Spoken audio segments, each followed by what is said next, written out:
ফেনী দখল করতে চাচ্ছে, চট্টগ্রাম নিয়ে যেতে চাচ্ছে, ভিডিও বানাচ্ছে যে বাংলাদেশের চিকন নেক হইল ফেনী। অর্থাৎ বাংলাদেশের ফেনী এমন একটা জেলা, মানে ভৌগোলিকভাবে ফেনী এতটাই গুরুত্বপূর্ণ যে ভারতের উড়িষ্যা যে রাজ্য আছে এই রাজ্যকে ঢেকে রেখেছে হইল বাংলাদেশের ফেনী জেলা। আবার ফেনী হইল আমাদের চট্টগ্রাম, কক্সবাজার, পার্বত্য চট্টগ্রাম, বৃহত্তর চট্টগ্রামের সাথে বাংলাদেশের সংযোগ স্থল। এদিক থেকেও ভারত, এদিকেও ভারত। এজন্য ভৌগোলিকভাবে ফেনী বাংলাদেশের চিকেন নেক।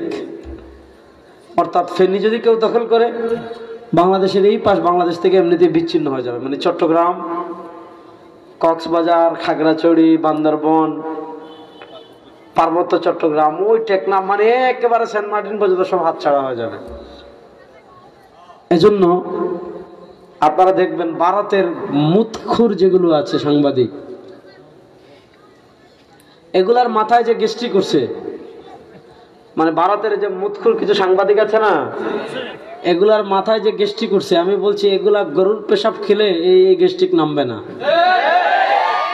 আমাদের আপনি যদি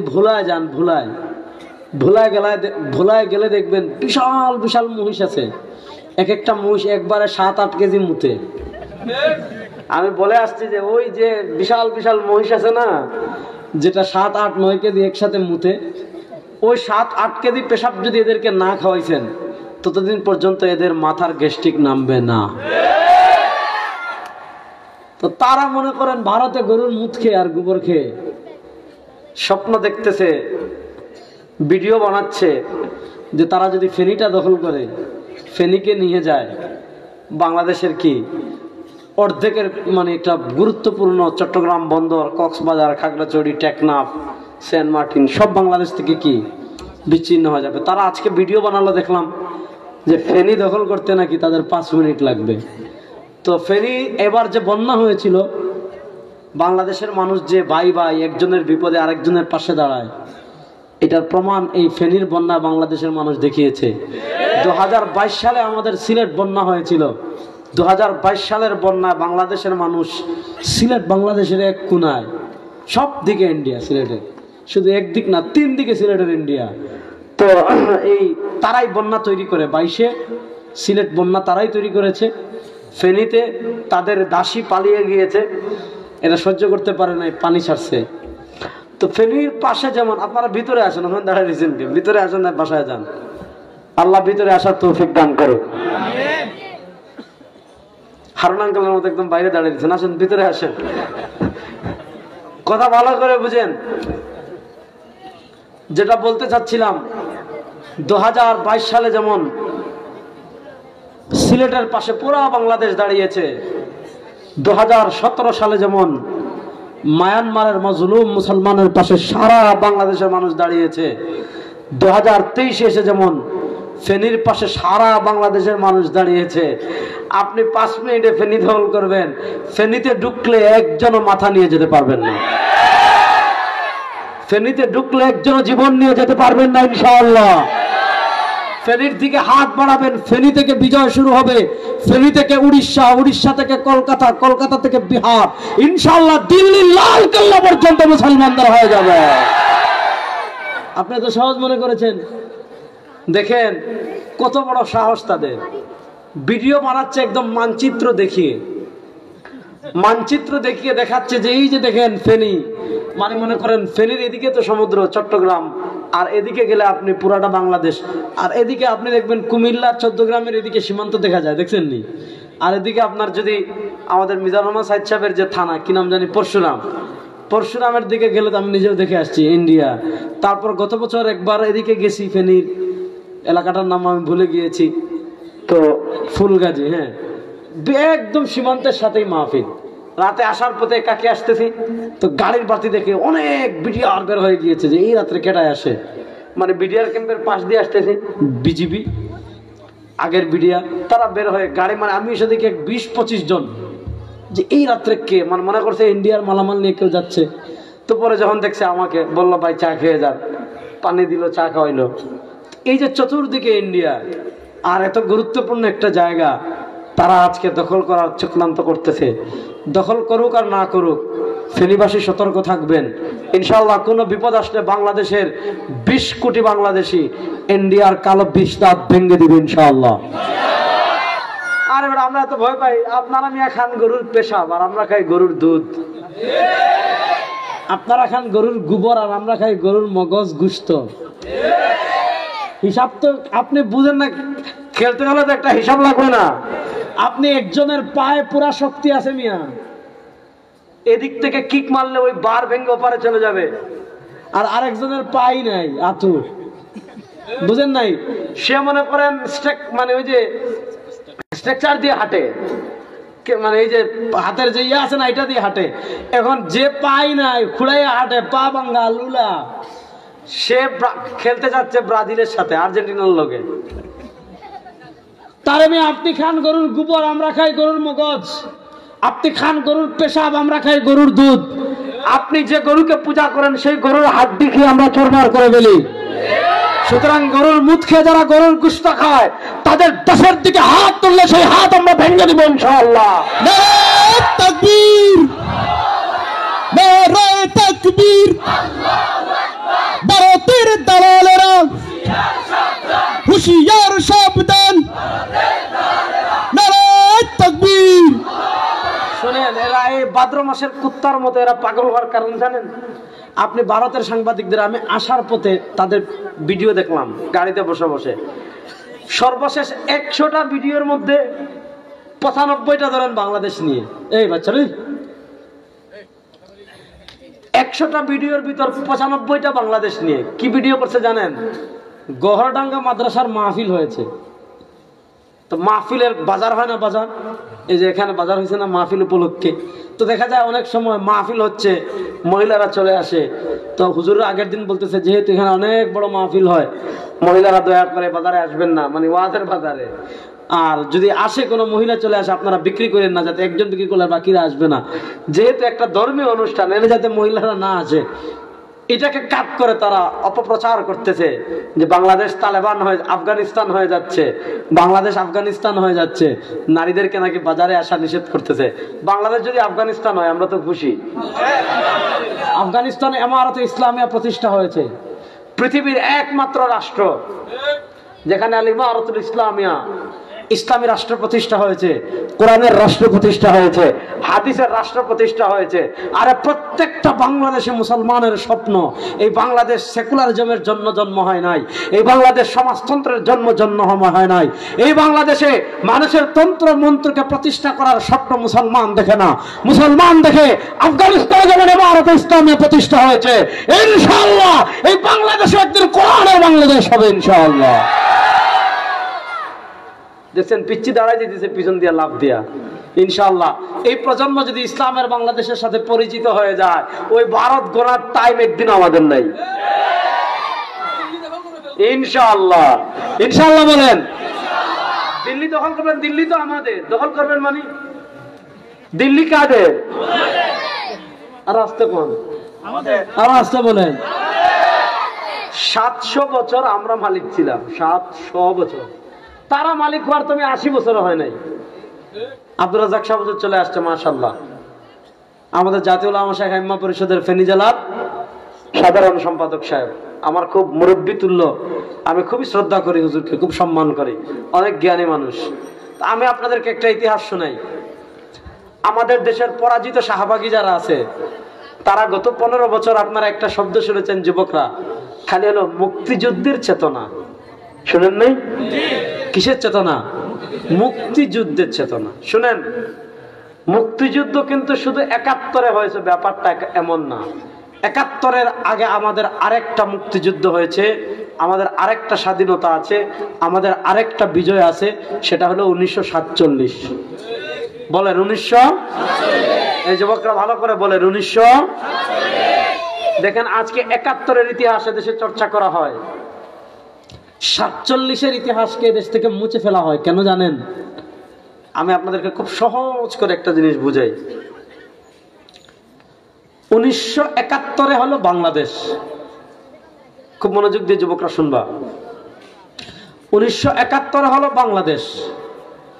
1971-এর আগে 1947 সালের 14 আগস্ট হলো ইংরেজি, আর আরবি বার হলো, আরবিতে হলো শবে কদর, রমাদানুল মুবারকের 27 রাত শবে কদর।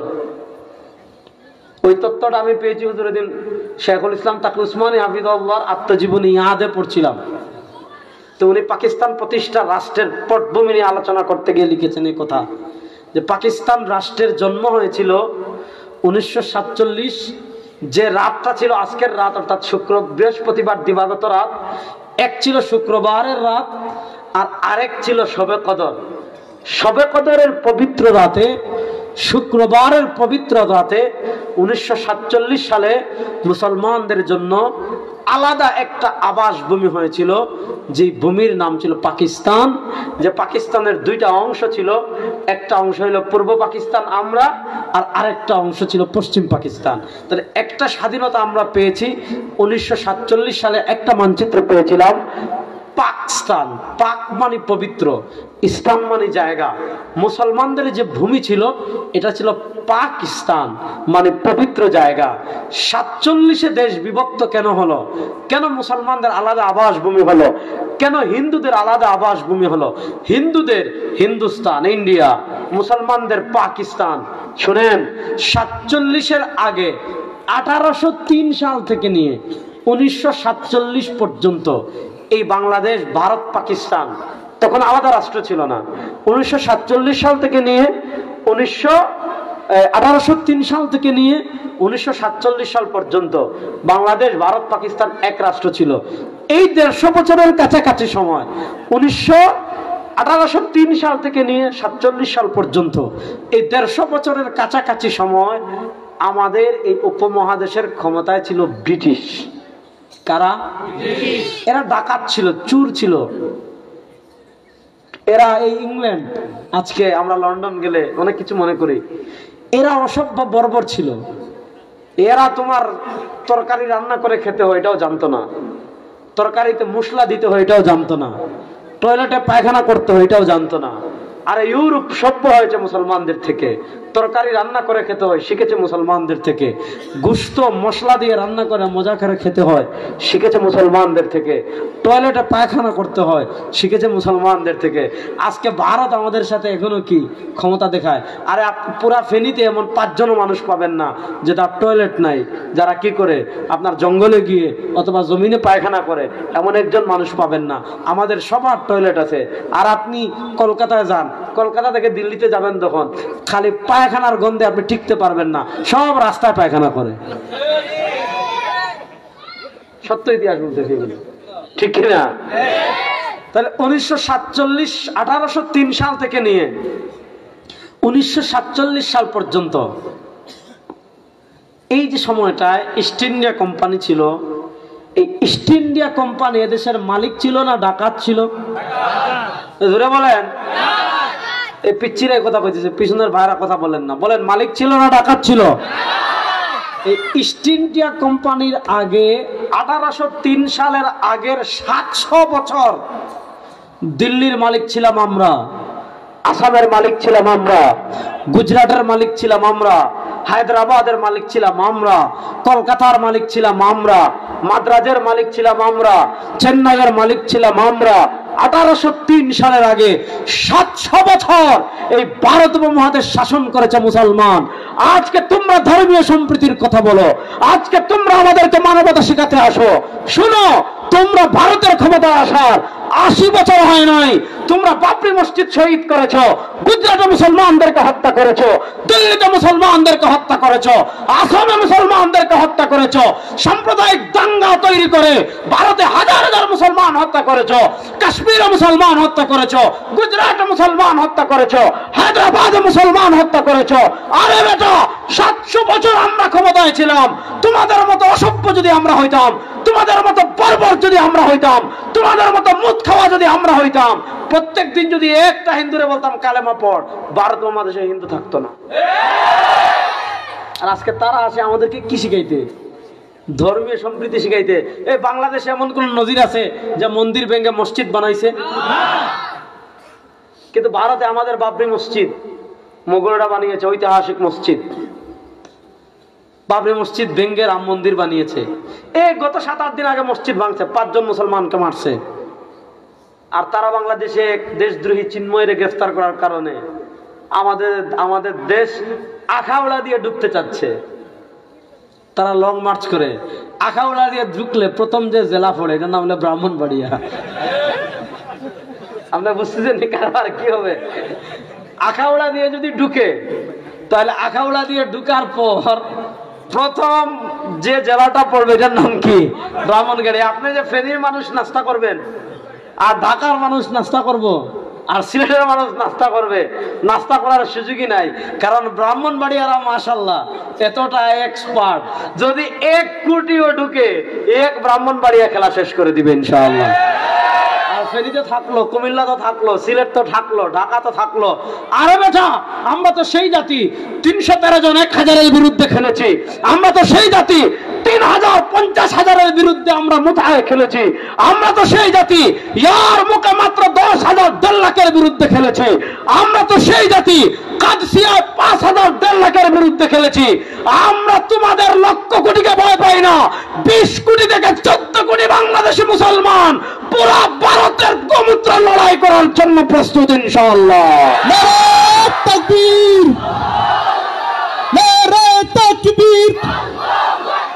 ভারতের দালালেরা হুঁশিয়ার সাবধান, নারে তাকবীর।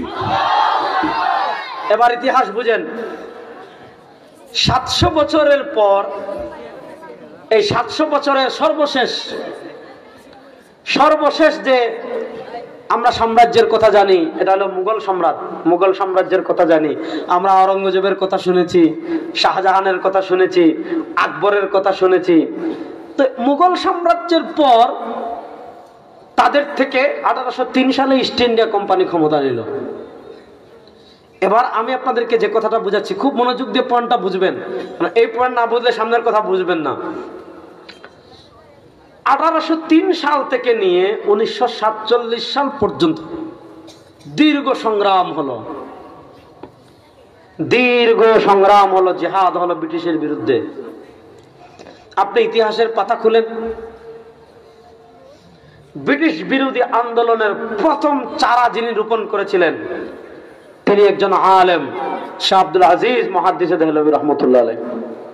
শাহ আব্দুল আজিজ মুহাদ্দিস দেহলভী রহমতুল্লাহ আলাইহি তিনি ইস্ট ইন্ডিয়া কোম্পানি যখন দেখলেন ক্ষমতা দখল করে ফেলেছে, তখন তিনি ফতোয়া দিয়েছিলেন যে আজ থেকে আর উপমহাদেশ মুসলমানদের আবাসভূমি না, এটা ব্রিটিশ দখল করার কারণে এটা দারুল হার্ব হয়ে গিয়েছে। দারুল হার্ব হয়ে যাওয়ার কারণে যত মুসলমান আছে উপমহাদেশে, ছেলে হোক, মেয়ে হোক, যুবক হোক, পুরুষ হোক, সবার উপর ব্রিটিশের বিরুদ্ধে কিতাল করা, জিহাদ করা ফরজ আইন হয়ে গিয়েছে। যতক্ষণ পর্যন্ত ব্রিটিশকে বিতাড়ন করা যাবে না, ততক্ষণ পর্যন্ত এই দেশ মুক্ত হবে না। লম্বা ত্যাগ তিতিক্ষা, জিহাদ, জেল, জুলুম আলেমদের উপর এসেছে। দেখেন পৃথিবীর যত জায়গায় ইসলামিক স্টেট, ইসলামিক রাষ্ট্র শত্রুদের দ্বারা দখল হয়েছে, আপনি সব জায়গায় দেখবেন মুসলমানরা ক্ষমতা থেকে নামার পর সবার আগে যাদেরকে টার্গেট করা হয় তা হলো আলেম সমাজ। আপনি তুর্কিস্তানে যান, তুরস্কতে যান, স্পেনে যান, ভারত উপমহাদেশে যান, ইস্ট ইন্ডিয়া কোম্পানি ক্ষমতা নেওয়ার পর সবার আগে টার্গেট করেছে আলেমদের। ঠিক তেমনি ভাবে রাশিয়া যখন উজবেকিস্তান, তাজিকিস্তান, তুর্কমেনিস্তান এগুলা দখল করলো, ওখানে যারা বলসেবিক সৈন্য যারা ছিল, যারা সমাজতন্ত্রবাদী ছিল, তারা সবার আগে টার্গেট করেছে কাদের? আলেমদের সবার আগে। আপনি তুরস্কে যান, 1924 সালে যখন উসমানী খিলাফতের পতন হলো, উসমানী খিলাফতের পতন পর 1923 সাল থেকে নিয়ে 1924 সাল থেকে নিয়ে 1938 সাল পর্যন্ত মাত্র 14 বছর। এই 14 বছর কামাল আতাতুর্ক তুরস্কের ক্ষমতায় ছিল, এবং কামাল আতাতুর্ক তুরস্ককে কি করেছিল? সেকুলার রাষ্ট্র বানিয়েছিল। তো তুরস্কে কামাল আতাতুর্ক যখন এসেছে, তুর্কিস্তান, আমাদের বোখারা, সমরকন্দ, তাশকন্দ, তিরমিজ, আসফাহান, নিশাপুর, এই তারপর হইলো সাহাবে হেদায়ার, মারগিনান, হ্যাঁ, এই যে শহরগুলো, এই শহরগুলোতে যখন মুসলমানদের শাসনের পতন হয়ে আপনার রাশিয়ানদের শাসক আসলো, স্পেনে যখন ইসলামী সাম্রাজ্যের আবু আবদুল্লাহ আন্দলুসি থেকে রানী ইসাবেলা, খ্রিস্টান রানী ইসাবেলা, তারা যখন তোমার কি করলো, ক্ষমতা নিল, সব জায়গায় দেখবেন ভারত ইস্ট ইন্ডিয়া কোম্পানি যখন মুঘলদের থেকে ক্ষমতা নিল, সবার আগে তারা টার্গেট করলে আলেমদের। কারণ তারা জানে আলেমরা হয়তো দামি পোশাক পরেন না, আলেমরা হয়তো দামি খাবার খান না, আলেমরা হয়তো রাষ্ট্রের কোটি কোটি, হয়তো কি জীবনেও না আপনি কোনো আলেম বাংলাদেশে এমন পাবেন না। বাংলাদেশের যত বড় বড় রাজনীতিবিদ আগে যারা ছিলেন, আল্লামা মোহাম্মদুল্লাহ হাফিজ জুজুর রহমতুল্লাহ আলাইহি, কুতবুল আলম সৈয়দ ফজলুল করিম নব্বরাল্লাহু মারকাদাহু, পীর সাহেব চরমুনাই রাহিমাহুল্লাহ, শেখুল হাদিস আল্লামা আজিজুল হক নব্বরাল্লাহু মারকাদাহু, মুজাহিদে মিল্লাত আল্লামা শামসুল হক ফরিদপুরি রাহিমাহুল্লাহ, মুফতি ফজলুল হক আমিরি রাহিমাহুল্লাহ, আরো আমাদের ভিন্ন গণনার যারা রাজনীতিবিদ ছিলেন, জামাতে ইসলামের গোলাম আজম রাহিমাহুল্লাহ, উনাদের মতো যারা আছেন, উনাদের বয়সী যত রাজনীতিবিদ আছেন, উনাদের কারো আপনারা পাবেন যে বিদেশে ব্যাংক ব্যালেন্স, মালয়েশিয়ায় বাড়ি, ইন্দোনেশিয়ায় বেগমপাড়া, লন্ডনে বেগমপাড়া, উনাদের কারো সেকেন্ড হোম নাই। উনাদের কারো কি নাই? Second home. বর্তমানে আমাদের ইসলামী রাজনীতিবিদ যারা আছেন, তাদের পীর সাহেব চরমুনাই, আল্লামা মামুনুল হক, আরো যারা আছেন অসংখ্য রাজনীতিবিদ আছেন, উনাদের বিদেশ কোনো বেগমপাড়ায় কোনো বাড়ি আছে? রাষ্ট্রের কোটি কোটি টাকা বিদেশ পাচার করেছেন, ওনাদের কিছু নাই। কিন্তু আধিপত্যবাদী শক্তি, ব্রিটিশের কথা বলেন, বর্তমান বাংলাদেশের আধিপত্যবাদ যারা গত 15 বছরে বাংলাদেশে জেকে বসেছিল, জুকের মতো সবকিছুতে তারা বসে গিয়েছিল। ভারত, এরা কিন্তু আলেমদেরকে সবচেয়ে বেশি ভয় পায়। প্রশ্ন করতে পারেন কেন? খুব মনোযোগ দিয়ে যুবকরা কথা শোনো, প্রশ্ন করতে পারেন কেন?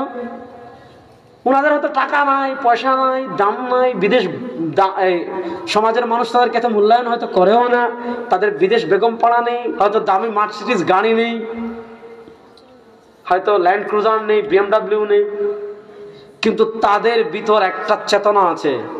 সেই চেতনার নাম ঈমানী চেতনা। ওই চেতনা কখনো ইসলাম বিরোধী কারোর সাথে আপোষ করে না। এজন্য আমি উজবেকিস্তানে গিয়েছিলাম।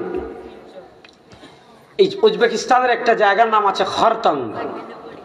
খরতং হলো সমরকন্দ শহর থেকে 35 বা 40 কিলোমিটার দূরে একটা জায়গা, নিভৃত গ্রাম, যেখানে ঘুমিয়ে আছেন আমিরুল মুমিনিন ফিল হাদিস আবু আব্দুল্লাহ মুহাম্মদ ইবনে ইসমাইল আল বুখারী রাহিমাহুল্লাহ। আপনি জানেন ওখানের ইতিহাস, ভারতের ইতিহাস তো আপনি কম বেশি জানেন, যে আলেমদেরকে দিল্লির গ্র্যান্ড ট্রাঙ্ক রোডে ফাঁসি দিয়ে ঝুলাই রাখছে, লাশ নামাতো না, প্রত্যেক আলেমের লাশ ঝুলাই রাখছো গাছে, 1 দিন 2 দিন 3 দিন 4 দিন 5 দিন, রোদ বৃষ্টি সবকিছুর ভিতর আলেমদের লাশ ঝুলানো কেন থাকতো জানেন? মানুষদেরকে ভয় দেখাইছে, ব্রিটিশের বিরুদ্ধে ফতোয়া দিবা, এই যে পরিণাম। ব্রিটিশের বিরুদ্ধে জিহাদের কথা বলবা, লটকাই রাখবো। ব্রিটিশের বিরুদ্ধে আন্দোলন সংগ্রাম করবা, লটকাই রাখবো। ব্রিটিশের বিরুদ্ধে দেশ স্বাধীন করার কথা বলবা, লাশ লটকাই রাখবো। মানুষদেরকে ইসলামের প্রতি মোটিভেট বা মোটিভেশন সবচেয়ে বেশি করেন আলেমরা। দেশ দেশ দেশ স্বাধীনতা এবং ইসলামকে হেফাজতের পিছনে শাহাদতের যে তামান্না, একজন মুসলমান যত গুনাহগার হোক তার অন্তরে কিন্তু শাহাদতের তামান্না থাকে। থাকে কি থাকে না? আপনি 5 আগস্ট দেখছেন কি অবস্থা হয়েছে, 3-4 আগস্ট পিচ্ছি পিচ্ছি পোলা মার মেয়ে এখনো হয়তো আপনার বিছানায় পেশাব করে, টিপ দিলে নাক থেকে দুধ বের হয়ে যায়। তাড়াইছে না গুলির সামনে এইভাবে, তার সাথী পড়ে গেছে সে যাচ্ছে, তার সাথী পড়ে যাচ্ছে সে যাচ্ছে, তার সাথী পড়ে যাচ্ছে সে যাচ্ছে। সামান্য ফেসিবাদী হাসিনার মোকাবেলায় যদি এদেশের পিচ্চিরা এইভাবে কোথাবদ্ধ হয়ে যায়, আপনারা কি বুঝেন না? ইন্ডিয়া বসে গরুর মুখ খেয়ে বুঝেন না মিয়া? এই দেশের দিকে হাত বাড়াইলে এই দেশের মানুষ কি করতে পারে আপনাদের? তো উজবেকিস্তানে বলেন, তুরস্কে বলেন, আপনি মাহমুদ আফেন্দির কথা জানেন, মোহাম্মদ মেন্দারিসের কথা আপনারা জানেন, বাদিউজ্জামান সাঈদ নুরসির কথা আপনারা জানেন, মাহমুদ আফেন্দি রাহিমাহুল্লাহ গত কিছুদিন আগে 2 বছর আগে ইন্তেকাল করেছেন। বর্তমান পৃথিবীর মুসলমানদের অবিসংবাদিত নেতা, তুরস্কের প্রেসিডেন্ট রজব তাইয়িপ এরদোগানের পীর ছিলেন এবং আমাদের আকাবিরে দেওবন্দকে খুব সম্মান করতেন। বিশেষ করে গত 8 বছর আগে হবে তুরস্কে বর্তমান পৃথিবীর শ্রেষ্ঠ আলেমদের একজন শেখ মোহাম্মদ আওয়ামা শেখুল হিন্দ পদক দিয়েছিলেন। শেখুল হিন্দ পদক ভারত উপমহাদেশের ইসলাম এবং মুসলমানদের হেফাজতের ক্ষেত্রে দারুল দেওবন্দের প্রথম ছাত্র শেখুল হিন্দ মাহমুদ হাসান দেওবন্দি রাহিমাহুল্লাহ ওই নামে একটা পদক, যে অনুষ্ঠানে তুরস্কের প্রেসিডেন্ট আমার যতটুকু মনে পড়ছে এরদোগান বা তাদের সমপর্যায়ের কারা ছিলেন, ওনারা কি করেছিলেন, ওই এরদোগান ছিলেন মাহমুদ এফেন্দিকে কি করেছেন, ওই শেখুল হিন্দ পদক দিয়েছিলেন। এরকম আলেমদেরকে তারা সবার আগে টার্গেট করে স্বৈরাচার আধিপত্যবাদীরা। তো ভারত উপমহাদেশে, উজবেকিস্তানে, তুরস্কে, স্পেনে সব জায়গায় তারা প্রথম টার্গেট করেছে আলেমদেরকে। ইস্ট ইন্ডিয়া কোম্পানি 1803 সাল থেকে নিয়ে 1947 সাল পর্যন্ত দীর্ঘ সময় এত জুলুম করেছে আলেমদের উপর, এত অত্যাচার করেছে। বিশেষ করে সিপাহী বিপ্লবের পরবর্তী সময়টা, ও 1857 সালে যখন সিপাহী বিপ্লব হলো, সিপাহী বিপ্লব ব্যর্থ হওয়ার পর তাদের জুলুম আরো অনেক বেড়ে গিয়েছিল, তাদের অত্যাচার আরো অনেক বেড়ে গিয়েছিল। যা আস্তে আস্তে আস্তে আস্তে আস্তে আস্তে স্বাধীনতার চেতনা, ব্রিটিশ বিরোধী স্বাধীনতার চেতনা, মনোযোগ, ইতিহাস বলছি, ব্রিটিশ বিরোধী স্বাধীনতার চেতনার বীজ বপন করেছে মুসলমান। আবার বলি, ব্রিটিশ বিরোধী স্বাধীনতার চেতনার বীজ বপন করেছে কারা? মুসলমান। আর আসতে বলেন, এই যুবকরা জুড়ে বলো, ব্রিটিশ বিরোধী আন্দোলনের বীজ বপন করেছে কারা? মুসলমানরা করেছে। দীর্ঘ ত্যাগ তিতিক্ষার পর এখন দেখা যাচ্ছে বাংলাদেশে যেমন ফ্যাসিস্ট আওয়ামী লীগের আমলে মনে হইতো যে দেশ আমাদের না, দেশ হিন্দুদের। কথা বুঝেন নাই? ব্রিটিশের আমলেও হিন্দুরা এভাবে সুবিধা ভুগিছিল। এখন দেখা যাচ্ছে হিন্দুরা জমিদার হয়ে এইটা হয়ে ওইটা হয়ে ওইটা হয়ে ওইটা হয়ে ওইটা হয়ে এমন একটা তিক্ত পরিবেশ তৈরি হয়েছে। আর মুসলমানদের উপর তারা এত জুলুম করেছে, করের নামে, ট্যাক্সের নামে এত এত বোঝা চাপিয়ে দিয়েছে। মুসলমানদের ভিতর একটা আগুন দাবানলের মতো উঠেছে যে আর আমরা ব্রিটিশদের সাথেও না, হিন্দুদের সাথেও না। মুসলমানদের আলাদা আবাসভূমি, হিন্দুদের আলাদা আবাসভূমি। মুসলমানদের আলাদা আবাসভূমি কোনটা হবে? মুসলমানদের আলাদা আবাসভূমি হবে পাকিস্তান। ওই পাকিস্তান প্রতিষ্ঠার আন্দোলন যখন শুরু হয়েছে, মানুষ মিছিল বের করত পাকিস্তান প্রতিষ্ঠার জন্য, মুসলমানদের আলাদা রাষ্ট্রের জন্য, মুসলমানদের আলাদা স্বাধীনতার জন্য। মানুষ যখন মিছিল বের করত তখন মুসলমানদের একটা স্লোগান ছিল, লড়কে লেঙ্গে পাকিস্তান, পাকিস্তানের জন্য লড়াই করব, পাকিস্তানের জন্য জিহাদ করব, পাকিস্তান প্রতিষ্ঠার আন্দোলন করব।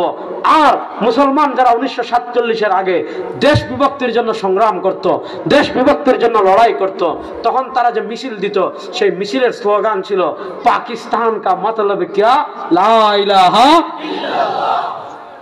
বলেন না, পাকিস্তান কা মতলব কিয়া লা ইলাহা ইল্লাল্লাহ। আরে জোরে বলেন, পাকিস্তান কা মতলব কিয়া লা ইলাহা ইল্লাল্লাহ। এই লা ইলাহা ইল্লাল্লাহর উপর, এই লা ইলাহা ইল্লাল্লাহর উপর 1947 সালের শবে কদরে জুমার রাতে পাকিস্তান রাষ্ট্রের জন্ম হয়েছিল। পাকিস্তান রাষ্ট্রের জন্মের পরে 1947 থেকে নিয়ে 1971 পাকিস্তানিরা আমাদের সাথে নানা বৈষম্য করেছে। কি বৈষম্য করেছে? আমাদের এখানে কাগজ তৈরি হইতো, তারা ভালো কাগজ নিয়ে খারাপ কাগজ আমাদের দিত। আমাদের এখানে কৃষক ধান চাষ করত, ভালো ধান তারা নিয়ে খারাপটা আমাদের দিত, ভালো চাল আমাদেরটা নিয়ে খারাপটা দিত। আমাদের কারখানায় পোশাক তৈরি হতো, এই পোশাক তারা নিয়ে অন্যটা আমাদের দিত। যার কারণে 1971-এর মুক্তিযুদ্ধ হয়েছে। এখানে আপনাদের শাহবাগী নাস্তিক যারা ছিল এখন গর্তে ঢুকে গেছে, সবগুলা একটারে খুঁজে পাওয়া যাচ্ছে না।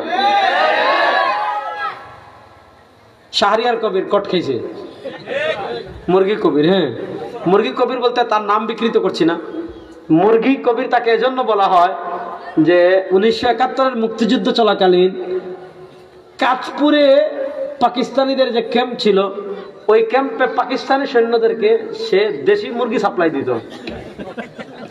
এই জন্য কেউ কেউ তাকে কি বলে, আমরা আলেমরা কারো নাম কি করি না, বিকৃত করি না, মানে অনেকে তাকে বলে যে সে মুরগি কবির। আচ্ছা যাক, তো আমি যে কথাটা বললাম এই শাহবাগী, শাহরিয়ার কবির, জাফর ইকবাল এই ধরনের যারা আছে, তারা মুক্তিযুদ্ধ আর ইসলামকে, যুবকরা ভালো করে বুঝো, তারা মুক্তিযুদ্ধ আর ইসলামকে মুখোমুখি দাঁড় করিয়ে দেয়। শুনেন, আমাদের মুক্তিযুদ্ধের মৌলিক চেতনা ছিল তিনটা। বলেন, আমাদের মুক্তিযুদ্ধের মৌলিক চেতনা ছিল কয়টা? সাম্য, মানবিক মর্যাদা, সামাজিক ন্যায় বিচার। সাম্য, মানবিক মর্যাদা, সামাজিক ন্যায় বিচার। এই তিনটা মূলনীতি কোথায় পাবেন? এটা আপনারা মুজিবনগর সরকারের ঐতিহাসিক 6 দফা পাবেন। ওই ঐতিহাসিক 6 দফাতে আমাদের মুক্তিযুদ্ধ কি কারণে হয়েছে? সাম্য প্রতিষ্ঠার জন্য, সামাজিক মানবিক মর্যাদা প্রতিষ্ঠার জন্য, সামাজিক ন্যায় বিচার প্রতিষ্ঠার জন্য। এই 3 মূলনীতিকে সামনে রেখে 71-এর মুক্তিযুদ্ধ হয়েছে, বাংলাদেশ স্বাধীন হয়েছে। তো 47-এ যে লা ইলাহা ইল্লাল্লাহর উপর ভিত্তি করে পাকিস্তান প্রতিষ্ঠা হয়েছিল, 71-এ যুদ্ধ কখনো লা ইলাহা ইল্লাল্লাহর বিরুদ্ধে ছিল না। 71-এর মুক্তিযুদ্ধ কখনো ইসলামের বিরুদ্ধে ছিল না। 71-এর মুক্তিযুদ্ধ কখনো আপনার কোরআনের বিরুদ্ধে ছিল না। 71-এর মুক্তিযুদ্ধ কখনো সংখ্যাগরিষ্ঠ মুসলমানের চেতনার বিরুদ্ধে ছিল না। 71-এর মুক্তিযুদ্ধ হয়েছে সাম্য প্রতিষ্ঠার জন্য। 71-এর মুক্তিযুদ্ধ হয়েছে সামাজিক ন্যায় বিচার প্রতিষ্ঠার জন্য।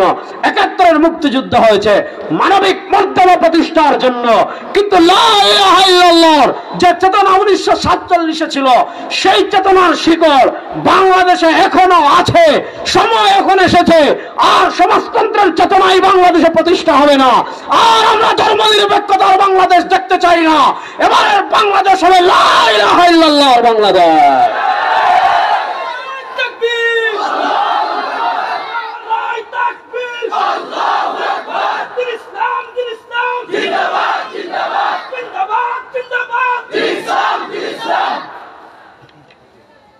কথা বুঝেন? তাহলে আমাদের যুবকরা বলো, আমাদের মুক্তিযুদ্ধ হয়েছে কয়টা চেতনাকে সামনে রেখে? একটা হলো, আর যারা রাজনীতি করে হেরা না পারে বাকিরা বলেন, একটা হলো সাম্য, বলেন একটা হলো, আরেকটা হলো মানবিক মর্যাদা, আরেকটা হলো কি মানবিক, আরেকটা হলো সামাজিক ন্যায় বিচার। মুক্তিযুদ্ধের 1 বছর পর, এই যুবকরা ইতিহাস শোনো, মুক্তিযুদ্ধের 1 বছর পর ডক্টর কামাল সাহেব শেখ মুজিব সরকারের আমলে 72-এর সংবিধান লিখলেন। মুক্তিযুদ্ধের 1 বছর পর 72-এর সংবিধানে আমাদের মুক্তিযুদ্ধের যে কয়েকটা চেতনা লেখা হয়েছে 4টা, এর ভিতর একটা হলো সমাজতন্ত্রবাদ, আর আরেকটা হলো ধর্মনিরপেক্ষতাবাদ। সমাজতন্ত্রবাদ কি বুঝেন? সমাজতন্ত্রবাদের বিপ্লব রাশিয়া করেছিল। সমাজতন্ত্রবাদ মানে ব্যক্তি মালিকানাকে অস্বীকার করা। আপনার লবণ লাগবে, রাষ্ট্র থেকে আনবেন। আপনার লবণের মালিক আপনি না, আপনার জামার মালিক আপনি না, আপনার চশমার মালিক আপনি না, আপনার পেঁয়াজের মালিক আপনি না। আপনার পেঁয়াজ লাগবে, রাষ্ট্র থেকে নেন। পান খাবেন, রাষ্ট্র থেকে নেন। চা খাবেন, চিনি রাষ্ট্র থেকে নেন। অর্থাৎ ব্যক্তি মালিকানা বলতে কিছু নাই, সব কিছু রাষ্ট্রের। আচ্ছা বলেন, কেউ যদি বলে ব্যক্তি মালিকানা দিন, এই যে একটা চেতনা সমাজতন্ত্রবাদ, যে ব্যক্তি মালিকানা বলতে কিছু নাই, ব্যক্তি মালিকানা বলতে কিছু নাই, সবকিছু রাষ্ট্রের। আপনি গম চাষ করতেছেন, এটাও রাষ্ট্রের। আপনি টাকা কামাচ্ছেন, এটাও রাষ্ট্রের। আপনি যে জামা পরছেন, এটাও রাষ্ট্রের। এমন চিন্তা যদি কেউ লালন করে, ক্ষেত্রে একদম 105-এর একটা হারুন আঙ্কেল। কোনো কি নাই? সন্দেহ নাই। তার আমাদের মুক্তিযুদ্ধ কি সমাজতন্ত্র প্রতিষ্ঠার জন্য হয়েছে? আর ধর্মনিরপেক্ষতা মানে সেকুলারিজম। ধর্মনিরপেক্ষতা মানে কি? রাষ্ট্রের সবকিছু থেকে ধর্মের ছায়া মুছে ফেলা, এটার নাম সেকুলারিজম। সহজ কথা। সেকুলারিজম মানে কি? রাষ্ট্রের সব জায়গা থেকে ধর্মের ছায়াকে মুছে দেওয়া। বলেন, আমাদের দেশের যে হাজার হাজার মুসলমান পাকিস্তানের বিরুদ্ধে সাম্য, ন্যায় বিচার, সামাজিক মর্যাদা এবং মানবিক মর্যাদা এবং সামাজিক ন্যায় বিচার প্রতিষ্ঠা করার জন্য মুক্তিযুদ্ধ করেছে, তারা কি মুক্তিযুদ্ধ করেছে এই দেশের রাষ্ট্রের সব জায়গা থেকে ইসলামের ছায়াকে মুছে দিতে? এখনো মুক্তিযুদ্ধ যারা জীবিত আছেন, হাজার হাজার মুক্তিযুদ্ধ এখনো জীবিত আছেন, আপনারা তাদের সাক্ষাৎকার নেন যে তারা আসলে সেকুলারিজম প্রতিষ্ঠা করার জন্য মুক্তিযুদ্ধ করেছেন কিনা। সুতরাং 72 সালে সংবিধানে লেখা হয়েছে ধর্মনিরপেক্ষতাবাদ। শহীদ প্রেসিডেন্ট জিয়াউর রহমান সাহেব 1979 সালে এটা বাদ দিয়েছেন যে মুসলমানদের দেশে ধর্মনিরপেক্ষতাবাদ থাকতে পারে না। তিনি যোগ করেছিলেন আল্লাহর উপর পূর্ণ আস্থা এবং বিশ্বাস। মধ্যবর্তী এরশাদ সাহেব আরেকটা কাজ করলেন। 1988 সালে আমাদের সংবিধানে আরেকটা দ্বারা যোগ করলেন, রাষ্ট্রধর্ম ইসলাম। মধ্যখানে এই ফ্যাসিস্ট আওয়ামী লীগ 1996 থেকে 2001 পর্যন্ত তারা ক্ষমতায় ছিল। ওই সময় কিন্তু তারা সেকুলারিজম যোগ করেনি। ওই 5 বছরেও আমাদের সংবিধান একটা মৌলিক ধারা ছিল আল্লাহর উপর পূর্ণ আস্থা এবং বিশ্বাস। এরপরে ঘটনা কি ঘটেছে জানেন? 2010 সালে 8 সালে যখন ক্ষমতায় এসেছে, ভারতের উপর ভর করে আমাদের দেশে বিচারপতি ছিল খায়রুল কবির, প্রধান বিচারপতি। ভারতের 5টা দুলাম, এগুলার যেখানে পাইবেন জুতা দিয়ে 32টা পিটাইয়া হাত পা রশি দিয়া বাইন্দা সেনাবাহিনীর কাছে তুলে দিবেন। এ খায়রুল কবির ভারতের 5টা কুকুর, সে কি করেছে? সব প্রণোদিত হয়ে আমাদের সংবিধান থেকে আল্লাহর উপর পূর্ণ আস্থা এবং বিশ্বাসকে বাদ দিয়ে আবার সেখানে সেকুলারিজমকে যোগ করেছে। এবার বলেন, আল্লাহর উপর পূর্ণ আস্থা এবং বিশ্বাস যদি কারো না থাকে, এটা কত নম্বর কাফের? কোনতো নাম্বার ছাড়া মুরতাদ। বলেন, নাম্বার ছাড়া। এই আমাদের আল্লাহর উপর আস্থা এবং বিশ্বাস আছে না নাই? এই যে চিল্লায় বলো, আছে না নাই? সুতরাং আল্লাহর উপর আস্থা এবং বিশ্বাস এটা আমাদের ঈমান। বলেন, আল্লাহর উপর পূর্ণ আস্থা এবং বিশ্বাস এটা আমাদের। সুতরাং আমাদের সংবিধান এখন এই নতুন বাংলাদেশে সংস্কার হচ্ছে। আমরা পরিষ্কার ভাষায় বলি, আপনারা কি সংস্কার করবেন করেন, কিন্তু সেকুলারিজমকে বাদ দিয়ে আল্লাহর উপর পূর্ণ আস্থা এবং বিশ্বাসকে সংবিধানে আবার যুক্ত করতে হবে। এই দাবির সাথে কারা কারা একমত আছেন? নারায়ে তাকবীর আরো আস্তে কন, এটা তো আস্তে কর জিনিস। ভারতেরা যদি জয় শ্রীরাম আমাদের দেশে বলার সাহস করে, আল্লাহু আকবার আওয়াজ যদি 14 কোটি মুসলমান দেয়, একেবারে ভারতের ওই পাশ পর্যন্ত আওয়াজ পৌঁছাবে ইনশাআল্লাহ। আরে তুমি আল্লাহু আকবার, এটা একটা অ্যাটম বম।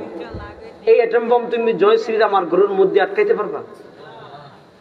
সুতরাং মুসলমান যুবকদেরকে শেষ কথা বলে যাই, পরিবর্তিত বাংলাদেশের সময় এসেছে এখন আমাদের, ইনশাআল্লাহ। বলেন, এই পরিবর্তিত বাংলাদেশকে আমরা ইসলামের বাংলাদেশ করতে চাই তো ইনশাআল্লাহ? কারা কারা চান দেখে হাত তোলেন। নারায়ে তাকবীর, নারায়ে তাকবীর। ভারতের দালালরা একজন কিন্তু বাঁচছে, উল্টা পাল্টা করলে বাকিরাও বাঁচবেন ইনশাআল্লাহ। একজন তো গেছে হেলিকপ্টারে, আপনারা কেমনে যাইবেন? বাংলা ধরে এমন পিটানো পিটাবে, লুঙ্গি খুলে পলায়ন করার সুযোগ পাবেন না ইনশাআল্লাহ। বলেন, আমাদের ভিতর দ্বন্দ্ব থাকতে পারে, ইখতিলাফ থাকতে পারে, কিন্তু দেশ রক্ষার জন্য, ইসলাম রক্ষার জন্য, স্বাধীনতা রক্ষার জন্য, মানচিত্র রক্ষার জন্য আমরা এক ইনশাআল্লাহ। আল্লাহ তাআলা আমাদেরকে ভাই ভাই হয়ে ইসলামের বাংলাদেশ গড়ার তৌফিক দান করেন। সবাই না আমিন। ইন আসাবতু ফামিনাল্লাহ ওয়া ইন আখতাতু ফামিন্নি ওয়া মিনাশ শাইতান। সুবহানাকাল্লাহুম্মা বিহামদিকা আশহাদু আল্লা ইলাহা ইল্লা আনতা আস্তাগফিরুকা ওয়া আতুবু ইলাইক। আলহামদুলিল্লাহি রাব্বিল আলামিন।